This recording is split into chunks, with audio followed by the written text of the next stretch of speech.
Olá, bom dia para você! Você percebeu? Está faltando somente 10 dias para terminar o nosso ano bíblico, louvado seja o nome do Senhor. Depois nós vamos fazer 2 dias aí de recapitulação do ano todo e você terá lido a Bíblia toda. Isso não é bom? Louvado seja o nome do Senhor. Mas não pare aí, já faça seus planos para estudar no ano que vem. Temos que estudar, manter isso dentro da mente. Vamos orar juntos agora? Bendito seja o teu nome, Senhor, pela graça e poder de Jesus em nos trazer diante da tua presença no lugar santíssimo do santuário celestial, por nos envolver com anjos, por dar estas verdades claras da tua palavra. Encha-nos o coração agora e que estes anjos e teu Santo Espírito aqui ao nosso redor nos ensinem este assunto de hoje. Em nome de Jesus. Amém. O seu programa A Tocha está começando.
O conflito entre Cristo e Satanás, que tem prosseguido durante quase 6.000 anos, logo deve terminar.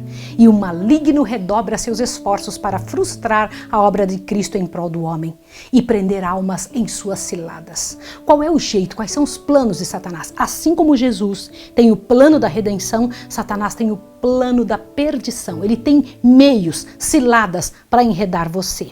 Reter o povo em trevas e em penitência, até que termine a mediação do Salvador e não mais haja sacrifício pelo pecado, é o objetivo que ele procura realizar. Então, qual é o objetivo dele? Nos prender em nossos pecados, em nossos problemas, enquanto Jesus está no lugar santíssimo, para que assim nós não estejamos puros e nem possamos participar daquele momento ali. Não se fazendo um esforço especial para resistir o seu poder, prevalecendo a indiferença na igreja e no mundo, Satanás não se preocupa, pois que não se acha em perigo de perder os que está levando em cativeiro à sua vontade. Mas ao ser chamada a atenção para as coisas eternas e almas indagarem que é necessário que eu faça para me salvar, então ele está a postos procurando opor seu poder ao de Cristo e neutralizar a influência do Espírito Santo. As Escrituras claramente declaram que em certa ocasião em que os anjos de Deus foram apresentar-se perante o Senhor, Satanás foi também entre eles, Jó 1,6. Não para curvar-se perante o Rei Eterno, mas para favorecer seus maldosos intentos contra os justos. Com o mesmo objetivo está ele presente quando os homens se congregam para o culto a Deus. Posto que o culto das vistas, está ele a trabalhar com toda diligência para dirigir o espírito dos adoradores. Sabia que ele vai às igrejas? Formula de antemão seus planos. Vendo ele o mensageiro de Deus examinando as Escrituras, toma nota do assunto que é apresentado ao povo. Emprega então todo o seu engano e astúcia no sentido de amoldar as circunstâncias a fim de que a mensagem não atinja aqueles a quem ele está enganando a respeito daquele ponto que está sendo estudado. Você entendeu isso? Olha que coisa interessante. Quando uma pessoa vai estudar, olha, é isso que nós acabamos de estudar aqui no Grande Conflito. Quando uma pessoa está estudando os livros da Bíblia para fazer um sermão, ele fica de olho, ele anota os textos que a pessoa está fazendo ali, anota o sermão. Sabe para quê? Para no dia da pregação incomodar as pessoas que tinham que estar ouvindo. E bem nessa hora a pessoa dorme, uma criança anda, é bem desse jeito. Alguém que mais necessite da advertência estará empenhado em alguma transação comercial que requer a sua presença ou algum outro modo será impedido de ouvir as palavras que lhe poderiam demonstrar um cheiro de vida para a vida. Eu vou ler para você mais a respeito disso para que você entenda melhor. Presta atenção. Por outro lado, vê Satanás os servos do Senhor opressos por causa das trevas espirituais que envolvem o povo. Ouve suas fervorosas orações, rogando graça e poder divinos para quebrar a fascinação da indiferença, descuido e apatia. Então, com renovado zelo, desenvolve suas artimanhas. Tenta aos homens a satisfação do apetite ou de alguma outra forma de condescendência própria, embotando assim a sua sensibilidade, de maneira que deixem de ouvir precisamente as coisas que mais necessitam ouvir. Olha que sério, o que é isso que eu acabei de ler aqui no livro Grande Conflito? Que Satanás, ele dá comida errada para a pessoa, para que a pessoa fique toda embotada e chegue na igreja ela não consiga ouvir, não consiga entender. As pessoas que comem errado não conseguem entender as coisas do céu, que vivem sempre abarrotadas de comida, que não dão ao corpo a oportunidade do corpo descansar. A mente fica embotada, a mente não consegue entender. Satanás bem sabe que a todos quanto ele puder levar a negligenciar a oração e o exame das escrituras serão vencidos pelos seus ataques. Portanto, inventa todo o artifício possível para ocupar a mente. Sempre houve uma classe que, embora mostrando-se muito piedosos, ao invés de prosseguir no conhecimento da verdade, fazem consistir sua religião em procurar algum defeito de caráter ou erro de fé naqueles com quem não concordam. Tais pessoas são a mão direita de Satanás. Quem é a mão direita de Satanás? As pessoas da igreja que vivem buscando defeito nos outros. Os acusadores dos irmãos não são poucos, estão sempre em atividade quando Deus está a operar em seus servos e lhe está prestando verdadeira homenagem. Eles darão interpretação falsa às palavras e atos dos que amam a verdade e lhe obedecem. Representarão os mais ardorosos, zelosos e abnegados servos de Cristo como estando enganados ou sendo enganadores. É sua obra, a obra de Satanás, representar falsamente os intuitos de toda ação verdadeira e nobre, fazer circular insinuações e despertar suspeita nos espíritos dos experientes. De todo modo imaginável, procurarão fazer com que o que é puro e justo seja considerado detestável e enganador. Ninguém, portanto, e ninguém todavia necessita ser enganado em relação a eles. Pode-se facilmente ver de quem são filhos, o exemplo de quem seguem, a obra de quem fazem. O que Jesus ensinou? Pelos seus frutos os conhecereis. Mateus 7,16. Seu procedimento assemelha-se ao de Satanás, o odioso caluniador, o acusador dos irmãos. Apocalipse 22:10. O grande enganador tem muitos agentes prontos para apresentar toda e qualquer espécie de erro, a fim de enredar as almas. Heresias preparadas para se adaptarem aos vários gostos e capacidade dos que ele deseja arruinar. É seu plano levar para a igreja elementos insinceros, não regenerados, que incentivarão a dúvida e a incredulidade, estorvando a todos os que desejam ver a obra de Deus progredir e com ela queiram avançar. Olhe bem, Satanás leva para a igreja pessoas não convertidas para atrapalharem as outras. Muitos que não têm fé verdadeira em Deus ou em sua palavra concordam com certos princípios da verdade e passam por cristãos e assim estão aptos para introduzir seus erros como doutrinas das Escrituras. Olha que sério, que responsabilidade! A opinião de que não é, de consequência alguma, o que os homens creiam é um dos enganos mais bem-sucedidos de Satanás. Ele sabe que a verdade recebida por amor à mesma santifica a alma de quem a recebe. Portanto, está constantemente a procurar substituí-la por falsas teorias e fábulas ou por outro evangelho. Desde o princípio, os servos de Deus têm contendido com falsos ensinadores, não meramente como homens corruptos, mas como disseminadores de falsidades que seriam fatais à salvação. Firme e destemidamente se opunham aos que estavam desviando os homens da palavra de Deus. A liberalidade que considera como sendo sem importância uma fé religiosa correta não encontrava apoio algum por parte daqueles santos defensores da verdade. As interpretações vagas e imaginosas das Escrituras, as muitas teorias contraditórias concernentes à fé religiosa, as quais se encontram no mundo cristão, são obras de nosso grande adversário para confundir o espírito de tal maneira que não saiba distinguir a verdade. e a discórdia e a divisão que há entre as igrejas da cristandade hoje são em grande parte devidas aos costumes que prevalecem ao torcer as escrituras, a fim de apoiar uma teoria favorita.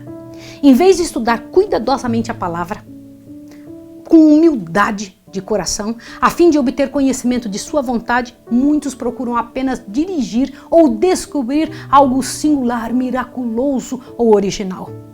Com o intuito de sustentar doutrinas errôneas ou práticas anticristãs, alguns apanham passagens das Escrituras separadas do contexto, citando talvez a metade de um simples versículo como prova de seu ponto de vista, quando a parte restante mostraria ser bem contrário o sentido.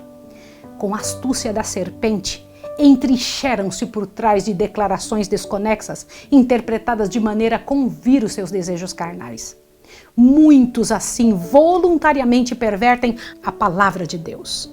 Outros, possuindo ativa imaginação, lançam mão das figuras e símbolos das escrituras sagradas, interpretam-no de acordo com sua vontade, tendo em pouca conta os testemunhos das escrituras como seu próprio intérprete, e estão apresentando suas fantasias como sendo os ensinos da palavra de Deus. Quando quer que o estudo das escrituras se inicie sem espírito de oração, humildade e docilidade, as passagens mais claras e simples, bem como as mais difíceis, serão torcidas do seu verdadeiro sentido.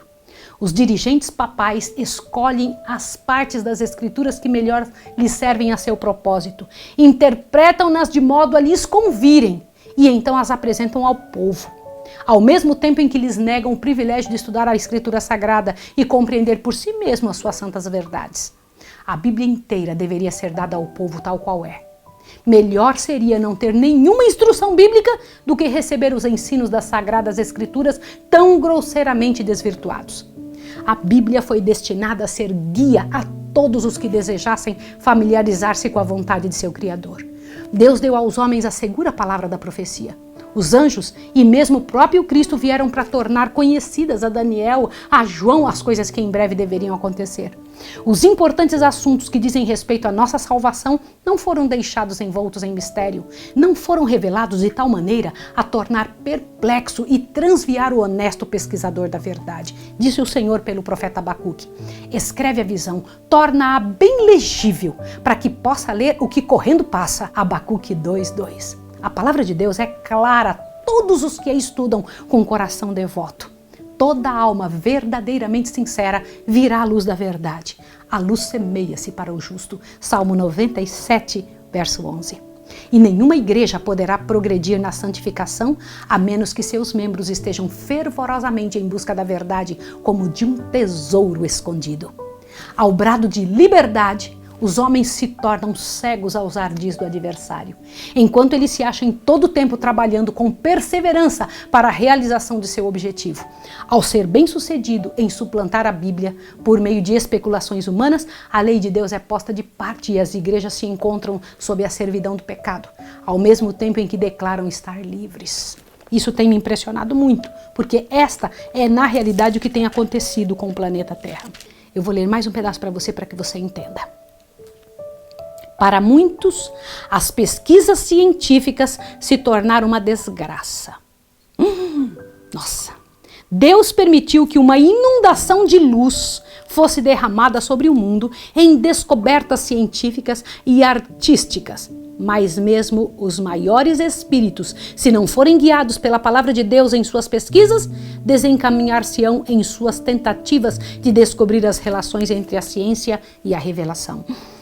Toda ciência deve estar ligada à palavra de Deus, senão ela se torna um laço. O saber humano, tanto das coisas materiais como das espirituais, é parcial e imperfeito. Portanto, muitos são incapazes de harmonizar com as declarações da Escritura suas opiniões sobre a ciência. Muitos aceitam meras teorias e especulações como fatos científicos e julgam que a palavra de Deus deve ser provada pelos ensinos da falsamente chamada ciência. Olha, não é a ciência, olhe bem, não é a ciência que tem, olha que incrível. A ciência, ela não é maior que a Bíblia. A gente não tem que... Agora me prova que eu estou falando a verdade. Aliás, me prova que a Bíblia é verdadeira, se eu tenho essa informação da ciência. Entendeu isso? Se a ciência diz uma coisa, às vezes a pessoa diz assim, mas a ciência falou. Cuidado, cuidado, existe a falsa ciência. Timóteo 6:20 diz isso. O Criador e suas obras estão além de sua compreensão. E por não poderem explicar isso pelas leis naturais, a história bíblica é considerada indigna de confiança. Os que duvidam da fidelidade dos relatos do Antigo e Novo Testamento muitas vezes vão um passo além, pondo em dúvida a existência até de Deus e atribuindo à natureza o poder infinito. Alguns adoram até a natureza, você já viu isso?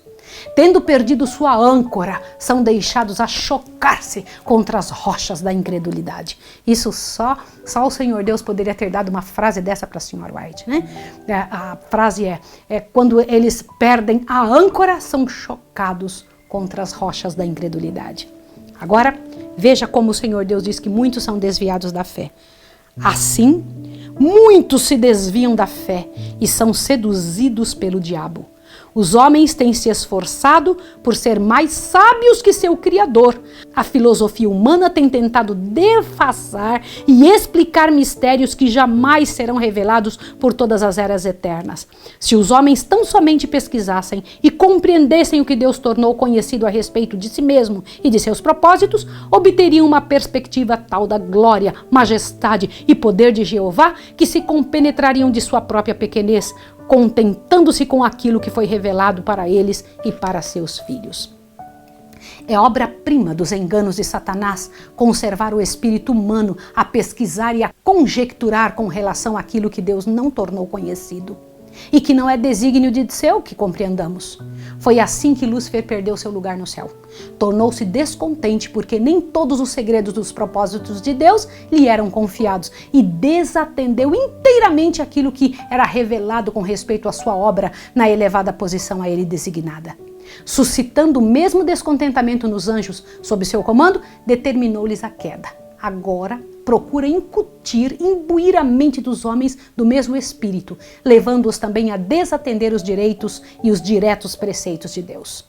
Os que estão indispostos a aceitar as verdades claras e incisivas da Bíblia procuram continuamente fábulas agradáveis que acalmem a consciência. Quanto menos espirituais, altruístas e humilhadoras forem as doutrinas apresentadas, tanto maior será o favor com que são recebidas. Tais pessoas degradam as faculdades intelectuais de modo a servirem aos seus desejos carnais. Demasiado sábios em seu próprio conceito para examinarem as Escrituras, com contrição de alma e fervorosa oração, rogando a guia divina, não têm escudo contra o engano. Satanás está pronto para suprir o desejo do coração e apresenta seus ardis em lugar da verdade. Foi assim que o papado alcançou seu poderio sobre o entendimento dos homens e pela rejeição da verdade, visto implicar ela em uma cruz. Os protestantes estão seguindo o mesmo caminho hoje. Do que eu estou falando? Você precisa entender isso. Você precisa entender isso. Na verdade, o papado tirou a Bíblia do ser humano e trouxe fábulas inventadas. Aquele mundo pagão entrou dentro da igreja, o povo sem a Bíblia absorveu pensando que era verdade. O mundo protestante está fazendo o mesmo hoje. Você já parou para pensar que pouco se lê a Bíblia? É um textinho aqui e acolá. Não é incentivado o povo a ler e a estudar. E isso é coisa muito séria. Está na hora de começarmos a pensar, de começarmos a trabalhar dentro desse sentido. Todos os que negligenciam a palavra de Deus, a fim de estudarem conveniências e expedientes para que se não achem em desacordo com o mundo, serão deixados a acolher condenável heresia em lugar da verdade religiosa. Toda forma imaginável de erro será aceita pelos que voluntariamente rejeitam a verdade. Quem olha com horror para um engano, receberá facilmente outro. O apóstolo Paulo, falando de uma classe de pessoas que não receberam o amor da verdade para se salvarem, declara: por isso Deus lhe enviará a operação do erro, para que creiam na mentira, para que sejam julgados todos os que não creram na verdade, antes tiveram prazer na iniquidade. 2 Tessalonicenses 2, 10-12. Com tal advertência, diante de nós, cumpre-nos estar de sobreaviso a respeito de quais doutrinas recebemos. Entre as operações de maior êxito do grande enganador, encontra-se os ensinos ilusórios e prodígios da mentira do espiritismo. Você sabia que o espiritismo, em todas as suas formas, é uma das maiores portas de Satanás? Disfarçado em anjo de luz, estende suas redes onde menos se espera. Se os homens tão somente estudassem o livro de Deus com fervorosa oração, a fim de poderem compreender, não seriam deixados em trevas à mercê das doutrinas falsas, mas rejeitando eles a verdade são presas da ilusão. Outro erro perigoso é a doutrina que nega a divindade de Cristo, pretendendo que ele não tiver existência antes de seu advento a esse mundo. Essa teoria é recebida com favor por uma grande classe que confessa crer nas Escrituras Sagradas. Diretamente contradiz, todavia, as mais compreensíveis declarações de nosso Salvador com respeito à sua relação com o Pai, seu caráter divino e sua pré-existência.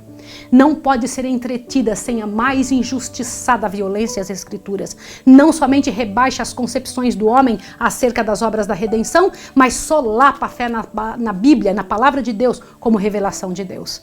Ao mesmo tempo que isso a torna mais perigosa, torna-a também mais difícil de ser enfrentada. Se os homens rejeitam o testemunho das Escrituras inspiradas concernente à divindade de Cristo, é em vão arguir com eles sobre esse ponto, pois nenhum argumento, por mais conclusivo, poderia convencê-los. O homem natural não compreende as coisas do Espírito, porque lhe parecem loucura, e não pode entendê-las, porque elas se discernem espiritualmente. 1 Coríntios 2,14. Pessoa alguma que alimente este erro pode ter exato conceito do caráter ou missão de Cristo, nem do grande plano de Deus para a redenção do homem. Ainda, deixa eu parar um minutinho. Isso aqui é muito importante, eu preciso falar isso com você. Irmão e irmã, as pessoas estão ouvindo estes rumores ao redor da fé cristã, de que Jesus não existia antes de aparecer, que ele na verdade foi gerado pelo Pai, que de alguma forma Jesus passou a existir de um tempo qualquer, no momento qualquer. Isso é uma mentira terrível. Isto é negar a divindade de Jesus, é negar que ele é Deus. Jesus nunca apareceu, Jesus sempre existiu. Ele veio em carne a essa terra, passou a ter um corpo. É diferente do que dizer que Jesus nunca tem existido. Ainda outro erro sutil e nocivo é a crença que rapidamente se espalha de que Satanás não existe como ser pessoal, de que esse nome é empregado nas Escrituras meramente para se representar os maus pensamentos e desejos do próprio homem. Você sabia disso? O ensino tão extensamente exposto dos púlpitos populares de que o segundo advento de Cristo e a segunda vinda a cada indivíduo por ocasião da morte é um ardil para desviar a mente dos homens de sua vinda pessoal nas nuvens dos céus. Sabia disso? É isso mesmo. As pessoas dizem assim, Jesus, quando a pessoa morre, Jesus já veio para ela. Você já ouviu falar isso daí? Cuidado com essa fala, cuidado, muito cuidado. Eu vou ler de novo essa frase para você entender do que é que estamos falando. Perceba bem, eu acabei de ler, eu vou ler novamente. Olha o que diz aqui. O ensino tão extensamente exposto dos púlpitos populares de que o segundo advento de Cristo é a sua vinda a cada indivíduo por ocasião da morte é um ardil para desviar a mente dos homens de sua vinda pessoal nas nuvens dos céus. Percebeu? Durante anos, Satanás tem estado assim a dizer, eis que ele está no interior da casa, Mateus 24, 23 a 26. E muitas almas se têm perdido por aceitarem este engano. Também ensina a sabedoria mundana de que a oração não é essencial. Homens de ciência pretendem que a oração não pode, na verdade, ser atendida, que isso seria uma violação da lei, um milagre, e que os milagres não existem. O universo, dizem ele, é governado por leis fixas e o próprio Deus nada faz contrário a essas leis. Assim representam a Deus governado por suas próprias leis. Como se as operações das leis divinas pudessem excluir a liberdade divina. Deus é capaz de criar uma lei e Ele mesmo fazer o que Ele precisa. O Senhor Deus pode fazer o sol parar, pode fazer todos os astros pararem. São leis fixas, sim, que existem na natureza, mas Ele é o dono de tudo isso. Tal ensino se opõe ao testemunho das Escrituras. Não foram operados milagres por Cristo e por seus apóstolos? O mesmo compassivo Salvador vive ainda hoje e está tão disposto a escutar a oração da fé como quando estava visivelmente entre os homens. O natural coopera com o sobrenatural. Faz parte do plano de Deus conceder-nos, em resposta à oração da fé, aquilo que Ele não outorgaria, não nos daria, se não pedíssemos a Ele. Inumeráveis são as doutrinas errôneas e as fantasiosas ideias que estão ganhando terreno entre as igrejas da cristandade. É impossível avaliar os maus resultados de remover um dos marcos que foram fixados pela palavra de Deus. Pouco dos que se arriscam a fazer isto param com rejeição de uma única verdade. A maioria continua a pôr de lado um após outro o princípio da verdade até que se tornam efetivamente incrédulos. Essa é uma verdade. Agora eu vou te mostrar os erros da teologia popular. Presta atenção, eu vou ler para você. Os erros da teologia popular têm arrastado ao ceticismo muitas pessoas que poderiam de outra maneira ter sido crentes nas Escrituras. Impossível lhes é aceitarem doutrinas que lhe ofendem o senso de justiça, misericórdia e benevolência. E desde que tais são apresentados como ensinos da Bíblia, recusam-se a recebê-la como a palavra de Deus. É esse o objetivo que Satanás procura realizar. Nada há que ele mais deseje do que destruir a confiança em Deus e em sua palavra. Satanás está à frente de todo o exército daqueles que duvidam e trabalha em sua máxima força para aliciar as almas para suas fileiras. Duvidar está se tornando moda. Há uma classe inumerável pela qual a palavra de Deus é olhada com desconfiança, pela mesma razão porque foi o autor, o seu autor, porque ela reprova e condena o pecado. Os que estão indispostos a obedecer-lhe aos preceitos, esforçando-se por subverter a sua autoridade, leem a Escritura ou ouvem os seus ensinos, como são apresentados do púlpito sagrado, meramente para encontrar algum defeito nela ou no sermão. Estão ali ouvindo só para tentar achar um defeito. Não poucos se tornam incrédulos a fim de justificar-se ou desculpar-se da negligência do dever. Outros adotam princípios céticos por orgulho ou indolência ou preguiça. Demasiado amantes da comodidade para se distinguirem no cumprimento de qualquer coisa digna de honra, que requeira esforço e abnegação, visam conseguir fama de uma sabedoria superior, criticando a Bíblia. Há nela muita coisa que a mente finita, não iluminada pela sabedoria divina, é impotente para compreender e assim encontra um ensejo para criticar. Muitos há que parecem entender ser virtude achar-se do lado da descrença, do ceticismo e da incredulidade. Mas sob a aparência de sinceridade, ver-se-á que tais pessoas são movidas pela confiança própria e orgulho. Muitos se deleitam em encontrar nas Escrituras alguma coisa que confunda o espírito dos outros. Alguns, a princípio, criticam e sofismam por simples amor à controvérsia, não compreendendo que estão assim enredando nas ciladas do caçador. Quando expressam abertamente a descrença, entendem que devem manter sua atitude. Assim se unem eles aos ímpios e fecham para si mesmos as portas do paraíso. Deus deu em sua palavra evidência bastante do caráter divino da mesma. As grandes verdades que dizem respeito à nossa redenção estão claramente apresentadas pelo auxílio do Espírito Santo, que é prometido a todos que o buscam com sinceridade. Cada qual pode compreender por si mesmo estas verdades. Deus concedeu aos homens um firme fundamento sobre o que repousar a sua fé. Contudo, a mente finita dos homens não está adaptada a compreender os propósitos desse ser infinito. Jamais poderemos, por meio de pesquisas, encontrar a Deus. Não devemos tentar erguer com mãos presunçosas o véu com o qual ele vela a sua majestade. O apóstolo exclama: quão insondáveis são os teus juízos, quão inescrutáveis os teus caminhos. Romanos 11:33. Podemos compreender seu trato para conosco e os motivos que o movem até o ponto em que nos é possível discernir o amor e a misericórdia ilimitados em união com o poder infinito. Nosso Pai Celestial tudo determina em sabedoria e justiça e não devemos estar descontentes e destituídos de confiança. Antes devemos curvar-nos em submissão reverente. De seus propósitos, ele nos revelará tanto quanto é para o nosso bem saber. E além disso, devemos confiar na mão que é onipotente, no coração que está repleto de amor. Olha só o que eu ainda preciso ler. Ao mesmo tempo em que Deus deu prova ampla para a fé, nunca removeu toda desculpa para a descrença. Todos os que buscam ganchos em que pendurar suas dúvidas, certamente vão encontrá-los.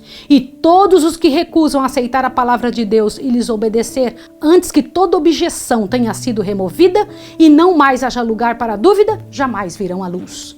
A desconfiança em Deus é o produto natural do coração não renovado, que está em inimizade contra ele. A fé, porém, é inspirada pelo Espírito Santo e unicamente florescerá à medida que for acalentada. Ninguém se pode tornar forte na fé sem esforço decidido. A incredulidade é fortalecida ao ser incentivada. E se os homens, em vez de ocuparem-se com as provas que Deus deu, a fim de sustentar sua fé, se permitirem discutir e cavilar, verão que suas dúvidas se tornam constantemente mais acentuadas. Mas os que duvidam das promessas de Deus e não confiam na segurança de sua graça estão a desonrá-lo. E sua influência, em vez de atrair a Cristo, tende a repeli-los dele. São árvores infrutíferas que estendem amplamente seus escuros ramos, excluindo da luz do sol outras plantas e fazendo-as atrofiar e morrer na fria sombra. O trabalho de tais pessoas aparecerá como uma constante testemunha contra aquelas. Estão a lançar sementes de dúvidas e ceticismo que produzirão infalível colheita. Apenas um caminho há a seguir, para quantos desejem sinceramente livrar-se das dúvidas. Em vez de questionar e cavilar com relação àquilo que não compreendem, atendam à luz que já resplandece sobre eles e receberão maior luz. Cumpram todo o dever que já lhe foi dado e que já está em clara compreensão, e estarão aptos a compreender e a cumprir aqueles sobre os quais ainda agora resta dúvida. Satanás pode apresentar uma contrafação tão parecida com a verdade que engane aqueles que estão dispostos a serem enganados, aos que desejarem excluir a abnegação e o sacrifício exigido pela verdade. Impossível lhe é, porém, reter sobre seu poder uma só alma que sinceramente deseje conhecer a verdade, custe o que custar. Cristo é a verdade. É a luz que ilumina todo homem que vem ao mundo. João 1,9. O Espírito da verdade que foi enviado para guiar os homens em toda a verdade. É pela autoridade do Filho de Deus que se acha declarado: buscai e encontrareis. Se alguém quiser fazer a vontade dele, pela mesma doutrina conhecerá se ela é de Deus. Mateus 7,7 e João 7,17. Os seguidores de Cristo pouco sabem das tramas que Satanás e suas hostes contra eles está formando. Aquele, porém, que se assenta nos céus, encaminhará todos esses estratagemas para o cumprimento de seus profundos desígnios. O Senhor permite que seu povo seja submetido à atroz prova de tentação, não porque tenha prazer em aflição e angústia, mas porque tal operação é indispensável à sua vitória final. Ele não poderia, de maneira coerente com sua própria glória, escudá-los da tentação, pois o objetivo da prova é prepará-los para resistirem a todas as seduções do mal. Eu vou ler mais uma coisa para vocês agora. Presta atenção nisso aqui, ó. Uma coisa importante que vocês podem aprender. Presta atenção, olha só. Nem homens ímpios, nem demônios podem embaraçar a obra de Deus ou excluir a sua presença de seu povo, se este com o coração submisso e contrito confessar e abandonar seus pecados e com fé reclamar as promessas divinas. Toda tentação, toda influência adversa, quer manifesta, quer secreta, pode com êxito ser vencida. Olha só, não por força, nem por violência, mas pelo meu espírito, diz o Senhor dos Exércitos. Zacarias 4, verso 6. Aleluia! Os olhos do Senhor estão sobre os justos, os seus ouvidos atentos às suas orações. E qual é aquele que vos fará mal se fordes zelosos do bem? 1 Pedro 3, 12 e 13. Quando Balaão, seduzido pela promessa de ricas recompensas, praticou encantos contra Israel, por meio de sacrifícios ao Senhor, procurou invocar maldição sobre seu povo, o Espírito do Senhor vedou o mal que ele anelava pronunciar. E Balaão foi forçado a dizer: como amaldiçoarei aquilo que Deus não amaldiçoou? E como detestarei quando o Senhor não detesta? A minha alma morra a morte dos justos e seja o meu fim como o seu. Quando novamente foi oferecido o sacrifício, declarou o ímpio profeta: eis que recebi mandado de abençoar, pois ele tem abençoado e eu não posso revogar. Não viu iniquidade em Israel, nem contemplou maldades em Jacó. O Senhor Deus é com ele, e nele, e entre eles se ouve o alarido de um rei. Pois contra Jacó não vale encantamento, nem adivinhação contra Israel. Nesse tempo se dirá de Jacó e de Israel: que coisas Deus tem obrado. Números 23, 8, 10, 21 e 23. Contudo, se erigiram altares pela terceira vez, e novamente Balaão tentou pronunciar uma maldição.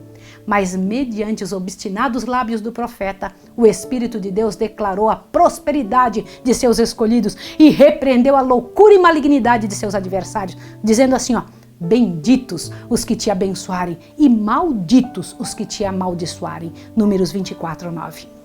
Olha só, deixa eu te comentar um detalhe aqui. O povo de Israel, nesse tempo, era fiel a Deus, e enquanto permanecessem em obediência à sua lei, nenhum poder na terra ou no inferno poderia prevalecer contra eles. Mas a maldição que Balaão não foi permitido pronunciar contra o povo de Deus, conseguiu finalmente trazer sobre eles, seduzindo-os ao pecado. Ao transgredirem os mandamentos de Deus, separaram-se então dele, sendo transviados a sentir o poder do destruidor. Satanás está bem ciente de que a mais débil alma que permaneça em Cristo é mais que suficiente para compelir as hostes das trevas e que, caso ele revelasse-se abertamente, seria enfrentado e vencido. Portanto, procura retirar de suas potentes fortificações os soldados da cruz, enquanto jaz de emboscada com suas forças, pronto para destruir todos os que se arriscarem a penetrar em seu terreno. Unicamente com humildade e confiança em Deus e obediência a todos os seus mandamentos poderemos achar-nos seguros. Ninguém sem oração se encontra livre de perigo durante um dia ou uma hora sequer. Especialmente devemos rogar ao Senhor sabedoria para compreender a sua palavra. Ali, na palavra de Deus, estão revelados as armadilhas do tentador, os meios pelos quais se pode a ele resistir com êxito. Satanás é perito em citar as Escrituras, dando sua própria interpretação às passagens pelas quais espera fazer-nos tropeçar. Devemos estudar a Bíblia com humildade de coração, nunca perdendo de vista a nossa sujeição a Deus, ao mesmo tempo em que nos devemos nos guardar constantemente contra os ardis de Satanás. Cumpre com fé orar sempre dizendo: não nos deixe cair em tentação. Você viu quais são as armadilhas de Satanás? Quais são os seus ardis? Ele tem vários meios para nos fazer cair. No próximo estudo nós vamos estudar: é o homem imortal? O que acontece quando alguém morre? Chame as pessoas que têm dúvidas sobre isso. O que acontece? Por que algumas pessoas veem espíritos desencarnados? Esse é outro ardil de Satanás. Eu vou orar com você agora. Vamos fazer uso da oração? Senhor Deus bendito, louvado seja o teu nome, porque o Senhor hoje deixou esclarecido quais são os ardis de Satanás. Nos ajude a estudar uma e outra vez esse estudo, para que nós possamos estar alertas, porque Satanás não pode ter poder sobre aquele que busca o teu trono, que busca a tua vontade e a tua bênção. Envolva-nos, ó Pai, proteja-nos, em nome de Jesus. Amém. Que Deus abençoe você e até amanhã.